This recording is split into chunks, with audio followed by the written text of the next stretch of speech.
Le Mali, pour boucler cette émission avec ces rapports sur le centre du pays, l'équation centre du pays, on parle de plus de 10 000 déplacés et ces violences presque au quotidien, malgré les discours de l'État, malgré ces visites du Premier ministre Bruno Dito Segbedi, le centre reste une équation.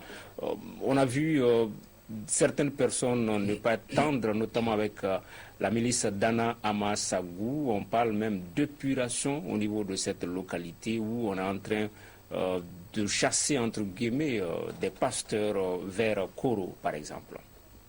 Bon, au centre, il faut déplorer le fait que la zone me semble, de mon point de vue, infectée en armes. J'ai comme l'impression que les armes circulent.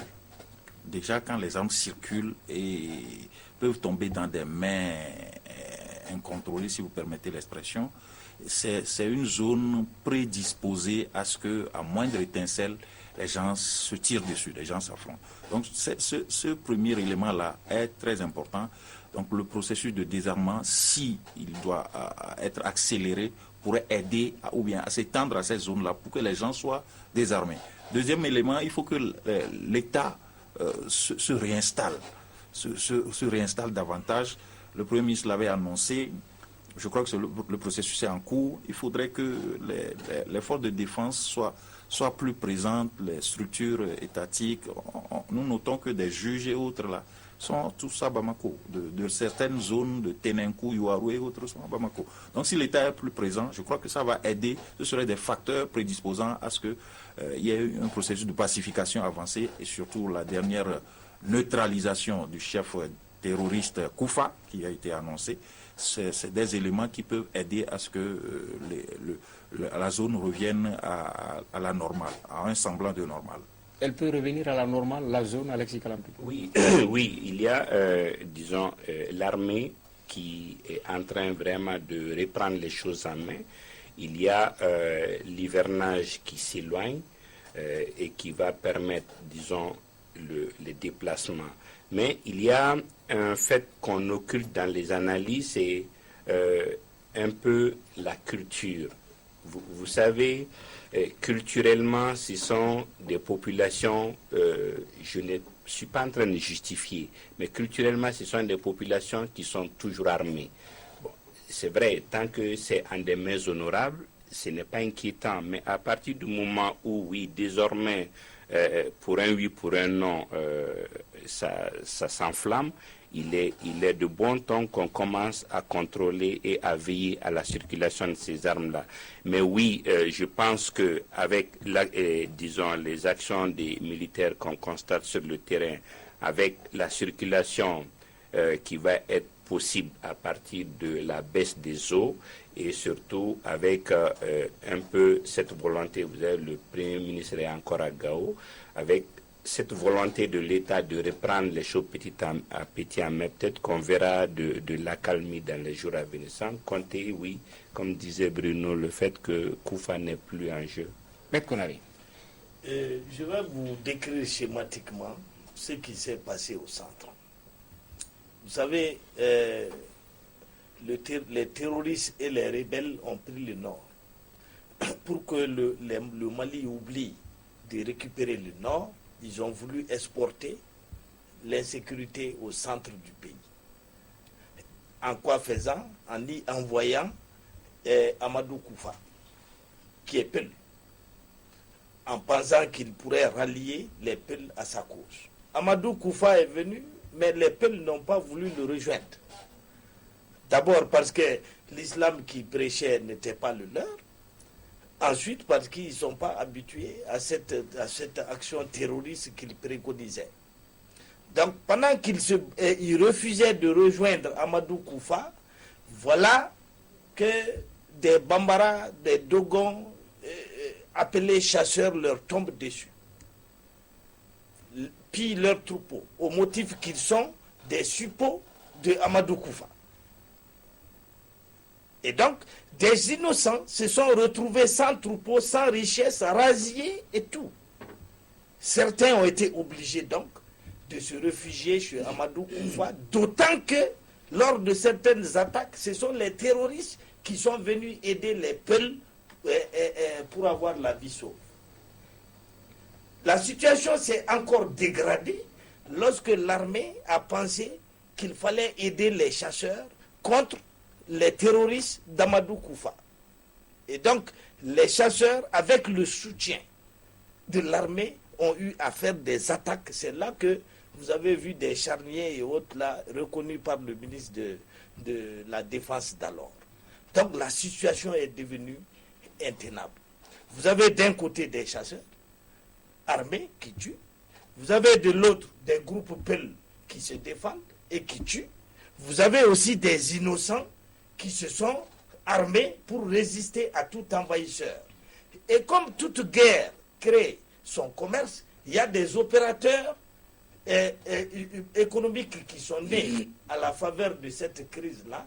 C'est-à-dire des gens qui se baladent et qui, tu vois, à la tête de ton troupeau, qui te tuent pour prendre les troupeaux et les exporter au Burkina et en Côte d'Ivoire. Voilà la situation du centre. Donc comment y mettre fin? Il faut que l'armée change de doctrine et considère que chasseurs, Peuls sont tous des Maliens et ne sont pas des terroristes. Premièrement. Deuxièmement, que l'armée s'installe dans toutes les localités du centre. On va quand même pas passer notre temps à pleurnicher.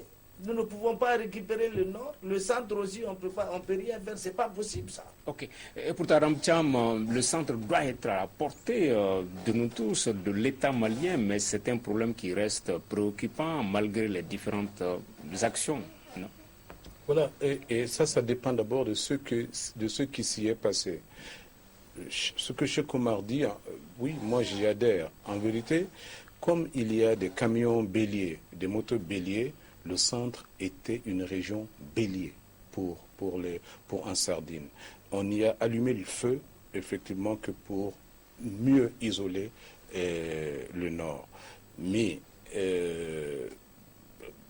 on savait, si vous voulez, quand Amadou Koufa rejoignait en Sardine en juillet 2012, l'État le savait. Quand Amadou Koufa est venu avec les djihadistes à Konna le 9 janvier 2013, on le savait.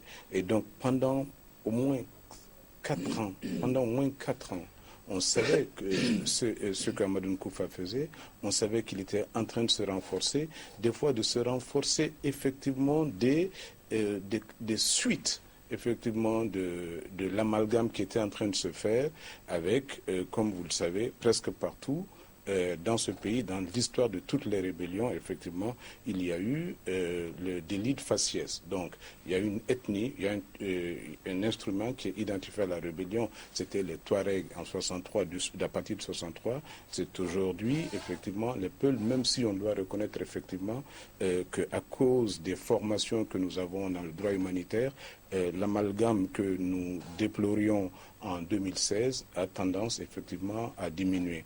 Mais le problème du centre, ce n'est pas que le djihadisme d'Iyad. Il y a aussi, et il faut le dire, que depuis 2005, un pays comme une région comme le pays d'Ogon est en train de s'effondrer. En 2005, depuis qu'il y a des restrictions pour l'arrivée du tourisme dans le nord du Mali, etc., la première victime collatérale de ça, c'était la région de Mopti, et dans la région de Mopti, c'était le pays d'Ogon. Et tout y est en panne, y compris l'échalote dont le pays d'Ogon était le premier producteur, le fonio dont ils étaient le second producteur national. Donc c'est une population extrêmement précarisée et il faut y ajouter aussi les conflits entre les chasseurs et les populations Peuls, et qu'elles soient des chasseurs dont on ne connaissait pas vraiment le rôle historique dans la défense de la communauté. On savait qu'ils protégeaient les champs, mais on les voit de plus en plus avec des armes nouvelles. Et c'est là que moi je suis un peu en désaccord avec Alexis.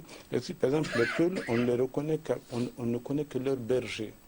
Ils ne portent pas les kalachnikovs, ce sont les bergers ougandais qui portent les kalachnikovs, et ça c'est à cause de la guerre civile ougandaise. Mais maintenant, ils les portent comme les Dogons les portent, et ça c'est effectivement, lorsqu'on voit ça, c'est l'illustration typique de la guerre par procuration. D'accord. Bruno, même cette semaine, il y a eu des villages ont été saccagés dans les environs de Koro, Bankas. On ne comprend pas ces conflits malgré les discours rassurants du gouvernement.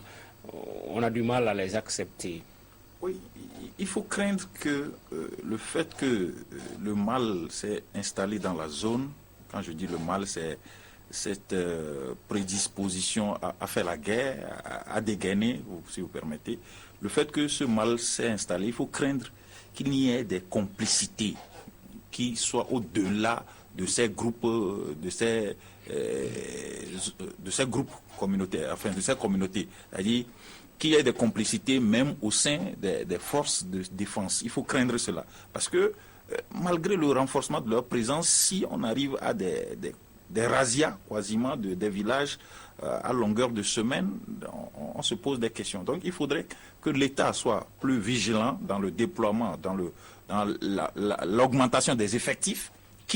Quels sont les éléments qu'il faut envoyer dans ces zones-là sensibles. Et il faudrait aussi que l'État réfléchissent à une sorte de plan Marshall. Comme Adam Thiam l'a dit, c'est une zone, j'allais dire, sinistrée, où l'activité commerciale, l'activité économique, on avait interdit la circulation des motos, les gens sont sur les nerfs, d'une façon ou d'une autre, et donc, à moindre querelle qui ne devrait pas donner lieu à des armes, les gens sont prêts à aller tirer. Ce que je voulais dire par rapport à la circulation des armes, j'ai dit, chez nous, de façon culturelle, il y a une forme traditionnelle de circulation d'armes en ce sens que, à la limite, un homme ne sort pas non armé.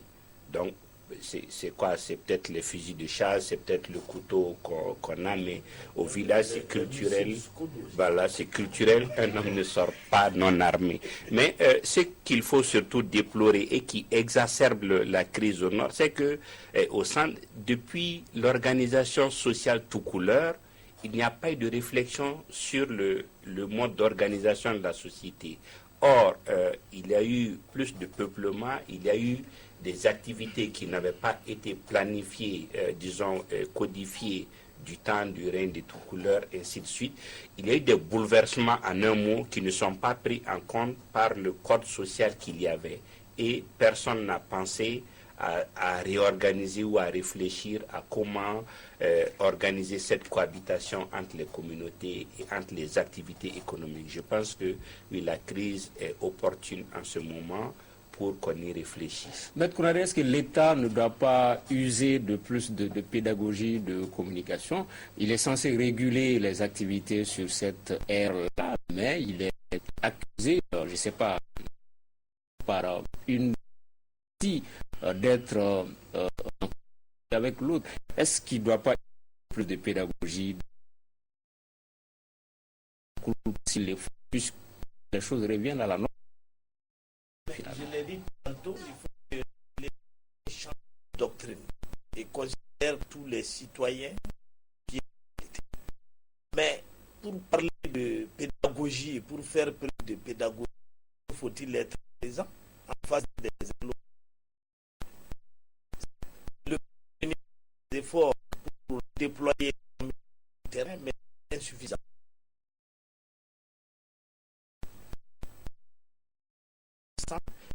Aucune localité ne reste sans contrôle de l'armée.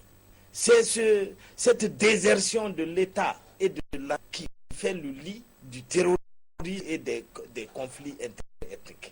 Okay. Donc il faut que l'armée revienne, il faut que l'État revienne. Et pour parler de développement, il faut se... D'accord. Le gouvernement n'est pas avec notre autre critique par rapport à cela. Encore Mali qui peuvent penser. Aussi des Maliens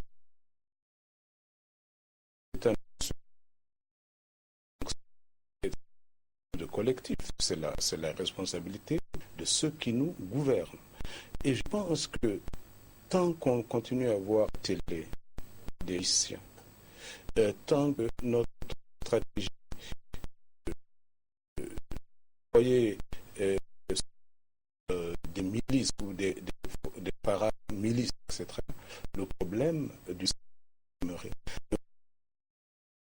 Pas demeurer parce que nous avons des passants va rester et c'est d'ailleurs la raison pour laquelle le Premier ministre se trouve aujourd'hui à Gao. Ensuite, le centre vers le sud. Nous l'avons vu vers Bamako, des zones très sud, même Banamba, Mara, tout ça, ça commence à devenir des zones où l'insécurité s'est prolongée. Et c'est ce qui, pour moi, fait la sensibilisation du centre, mais malheureusement,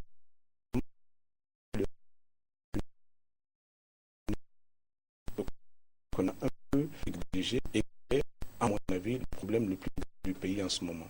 Et ce sera le mot de la fin. Merci d'avoir suivi ce débat du dimanche. 21h politique reçoit le président de l'UDD, Tcheman Hubert Coulibaly, ancien ministre des Affaires étrangères, qui prend la parole depuis sa sortie de gouvernement. Justement, on va lui poser la question, est-ce qu'il a été limogé ou est-ce qu'il est parti de lui-même? Ce sera à 21h, temps universel politique, l'invité. Tcheman Hubert Coulibaly, merci d'avoir suivi ce débat avec Adam Cham, journaliste, Alexis Calambri des Échos, Bruno Dito Segbedi de Mali Horizon et Maître Cheikh Marconare Abouka. Merci de l'avoir suivi. À dimanche prochain.